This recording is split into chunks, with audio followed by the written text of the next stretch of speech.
주님, 제가 좋은 부모, 좋은 어른이었는지 돌아보게 하소서. 고백과 참회의 기도로 함께하는 사순절 40일 묵상 제9일 금요일입니다.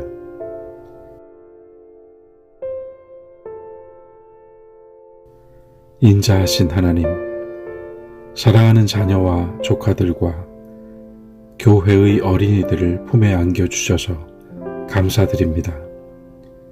이 시간 제가 진정 좋은 아버지와 어머니였는지 돌아봅니다. 어른은 완성된 사람이 아니라 어른답고자 노력하는 사람, 절제하고 근신하며 조심해야 할 사람이었습니다. 권위자가 아니라 위임받은 청지기로서 생애 가장 처음이 되는 신앙의 공동체, 가정과 교회를 견고히 해야 할 사명자였습니다.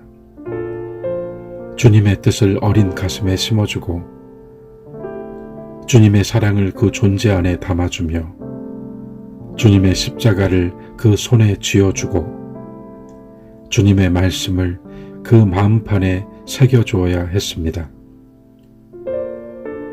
부끄럽습니다, 주님. 저는 이 모든 책임을 온전히 다하지 못했습니다. 꿈을 가로막고 서서 내 꿈을 투사하였고 기대와 바람을 무시하고 저의 취향과 선호를 강요했습니다. 먹는 것도 여행도 즐거운 시간도 저희 계획과 형편을 따르게 했고 꿈을 물어보지 않았으며 꿈을 이야기할 때 경청하지 않았습니다. 아픔과 괴로움을 진지하게 고려하지 않았고 훈계하고 책망하기에 열을 올렸습니다.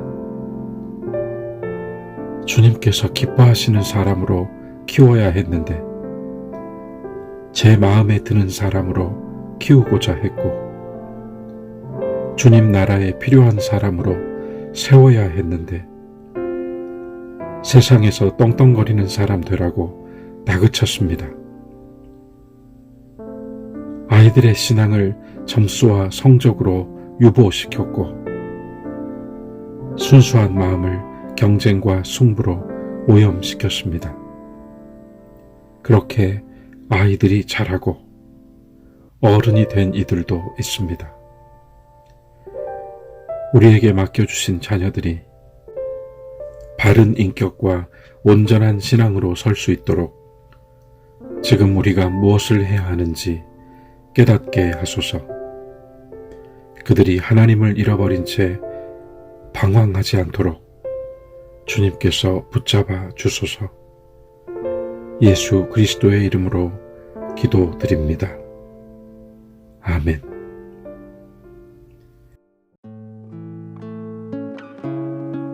여호와여, 우리를 주께로 돌이키소서. 그리하시면 우리가 주께로 돌아가겠사오니 우리의 날들을 다시 새롭게 하사 옛적 같게 하옵소서. 예레미야 애가 5장 21절 말씀.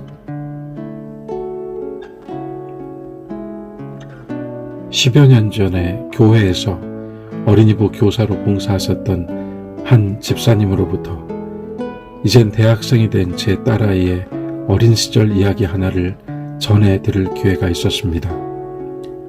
아빠가 목사였던 탓에 제 아이는 주일 오후가 되면 항상 마지막에 교회에 혼자 남겨졌고 한참 동안 어린이부실에서 혼자 놀았다는 이야기였습니다.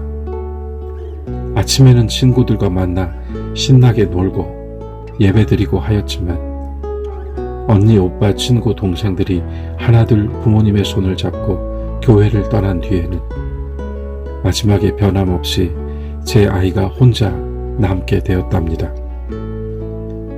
제게 그 이야기를 들려주신 집사님은 그런데 그렇게 늘 혼자 남아 놀았다는 이야기는 아마 안 했을 거예요 라고 덧붙여 주었습니다.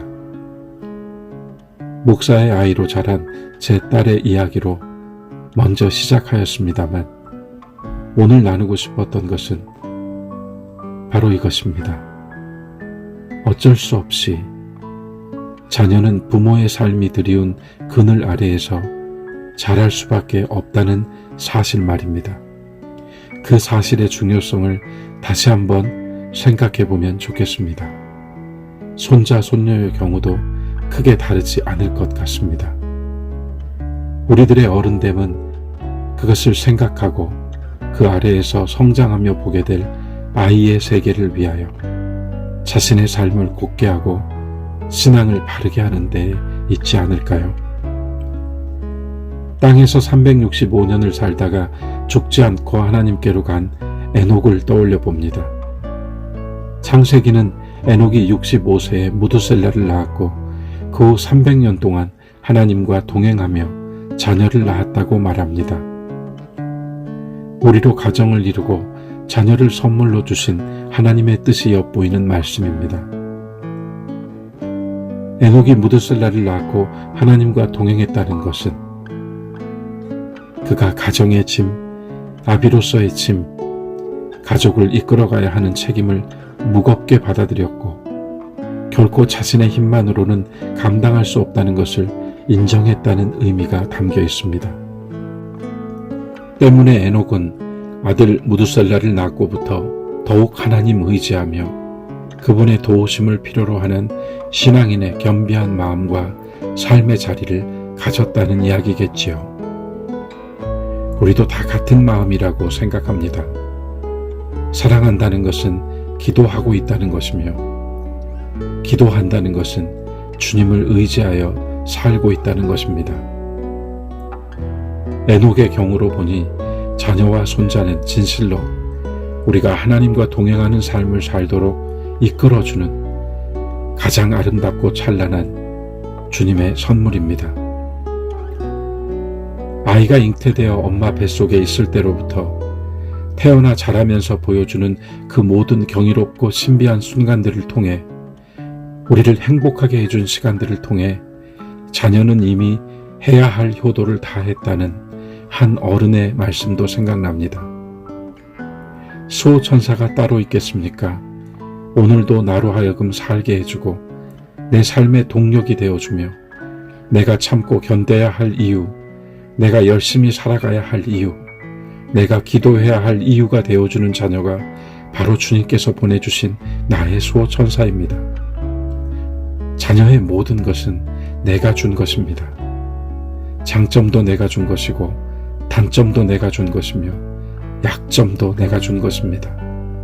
해서 내가 살아있는 동안 변함없이 한결같이 그 앞길에 놓인 작은 돌에라도 걸려 넘어지지 않을까 노심초사하며 기도할 때 그때 바로 나도 주님께서 내 자녀와 손자에게 붙여주신 천사가 되어주는 것입니다.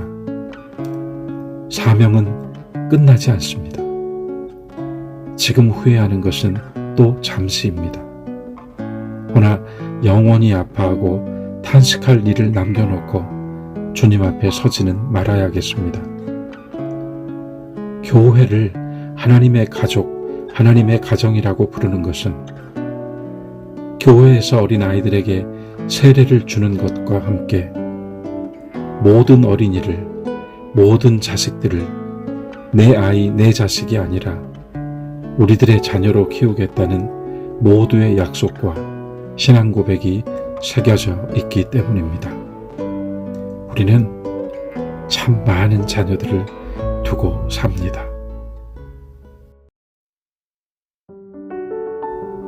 사순절 9번째 날입니다. 사랑합니다, 여러분. 오늘도 힘차게 일어나시고 생명의 밝은 빛을 발하십시오. 감사합니다.